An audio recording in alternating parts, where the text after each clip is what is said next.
So while the rest of the team is currently preparing or buying the groceries for Putos na Mahais, I'm here enjoying my coffee.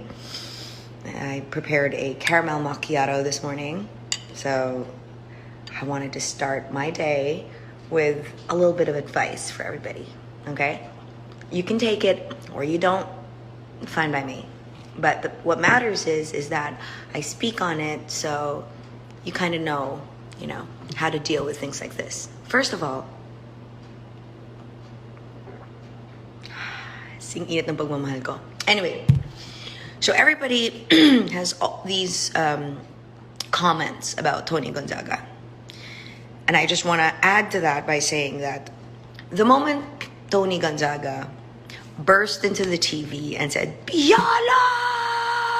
All those years ago, is the same time that I figured that I wanted to be that girl. Because for as long as I can possibly remember, I have loved Piolo Pascual more than anybody on earth. And despite what had happened with ABS-CBN and all that, doesn't really matter. What matters to me is that Toni Gonzaga and I have that in common. Second, it's funny how cancel culture is something that these entitled weak shits think is what can stop us from doing what we are good at. Toni Gonzaga is an amazing mother. She is a devoted wife. She's a good daughter. Good. And I know this because I went to school with Kathy. We graduated from the same university. She graduated EDOC. I graduated IMC. So you can imagine that all those years that Toni is already Toni G, Kathy had just, barely started bursting into the scene of show business. And what I know about them is that they're the kind of people who were raised on the premise to not care about everybody else, except that they were good people. So when you try to cancel people like that, it's futile and useless.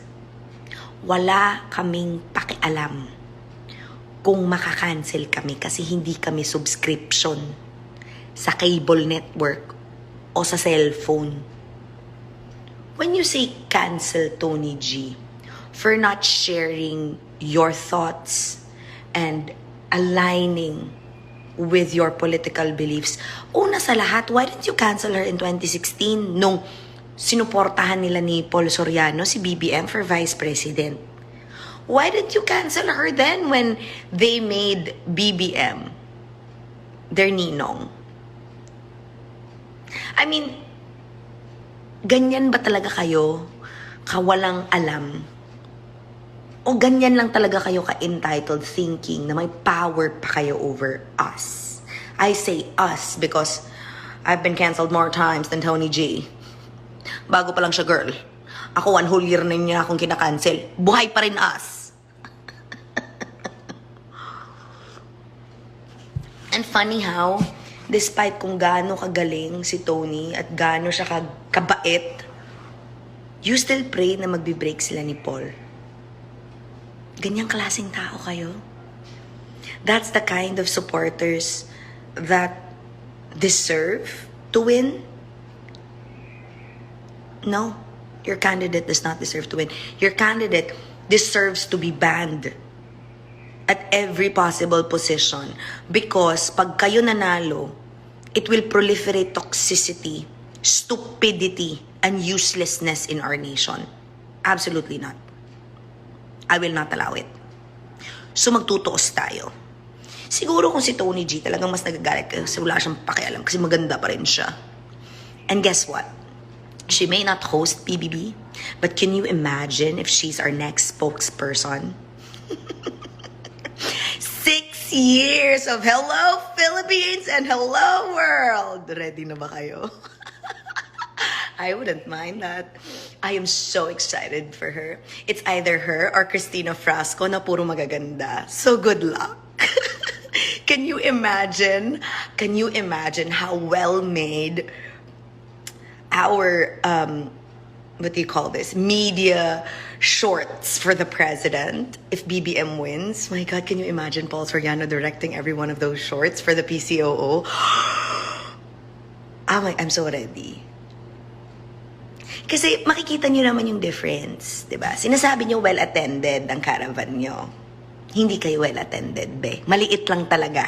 Maliit yung place kung saan kayo nagtipon-tipon, kaya nagmukha kayong marami. Pero nagsisimula na yung live broadcast, hindi pa rin naayos yung teleprompter ng nanay nyo. Do you expect that to be the President of the Philippines? King peste kayong lahat. Aaraw-arawin ko talaga kayo ng peste kasi ngayon inaaway nyo si Toni G, and that's personal. And by the way, kung ikaw ay isang artista na hindi ka nga makasabay sa dance step ng grupo mo, shut up. You don't have a right to be disappointed at Toni G. Hindi nga kami nagre-reklamo sa'yo eh. Simpleng dance step, di ka makasabay. At saka kung ikaw naman wala kang career pa sa ABS-CBN and you think na sisikat ka just by hitting Tony Gonzaga, shame on you. If you wanna make it in the industry, huwag ka mang-apak. Ang aapakan mo si Toni G. Abog ka lang kay Toni G. Please lang. Irreplaceable, iridescent, incredible. So don't. It's just the same with Katunying and you hate him because he's on our side. You hate Toni G and Paul S.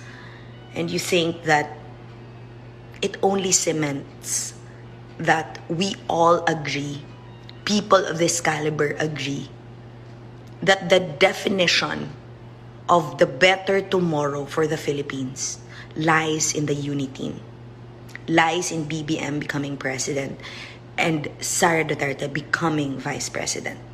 A tandem when you know that is not ever going to fail at the election, no matter how much you cheat. So, i-enjoy ko lang yung kape ko. And I'm sure ini-enjoy din ni Toni G yung araw niya na she's in the outside world. And I am so excited to see more of her. So excited for the next thing she's gonna do. Because no matter what happens, yung magkapatid na yan, nung nagsaboy yung Panginoon ng talent at trending, sila yung gising. Kayong mga talunan, natutulog, tatlo-tatlo pa yung kumot. Ingat, good morning. Mwah.